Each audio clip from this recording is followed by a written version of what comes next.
corona. Pertanyaan pertama kalau gitu saya tanya. Ibu sebagai dokter, percaya nggak ada corona? Nggak percaya, Pak. Tidak percaya menurut gitu. Iya, Pak, kalau misalnya buka data di rumah sakit, itu pemberian obatnya itu lebih dari 6 macam. Oke.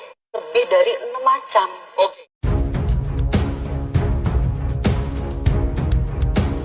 Bareskrim Polri menangani kasus dugaan penyebaran hoaks yang menjerat Dr. Lois Owen karena pernyataannya soal tidak percaya corona.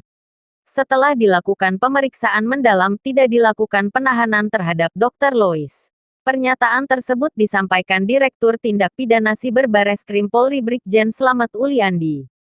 Ada sejumlah hal yang menjadi dasar pertimbangan hingga akhirnya diputuskan tidak dilakukan penahanan terhadap Dr. Lois.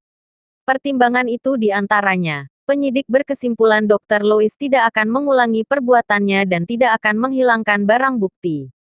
Seluruh barang bukti sudah dikantongi oleh polisi. Selain itu, Dr. Lois juga tidak akan melarikan diri. Oleh karena itu saya memutuskan untuk tidak menahan yang bersangkutan. Hal ini juga sesuai dengan konsep Polri menuju presisi yang berkeadilan, kata Brigjen Slamet yang akrab disapa Ulin. Sebelumnya, Kabareskrim Komjen Agus Andrianto menyatakan Dr. Lois Owen sudah ditetapkan sebagai tersangka dalam kasus ini.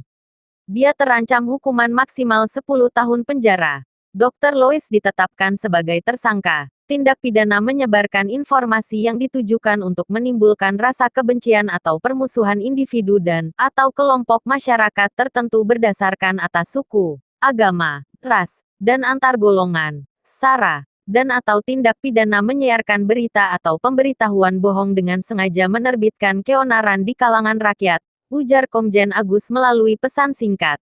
Dan/atau tindak pidana dengan sengaja menghalangi pelaksanaan penanggulangan wabah dan/atau tindak pidana menyiarkan kabar yang tidak pasti atau kabar yang berkelebihan atau yang tidak lengkap, sedangkan ia mengerti setidak-tidaknya patut dapat menduga bahwa kabar demikian akan atau mudah dapat menerbitkan keonaran di kalangan rakyat, sambungnya.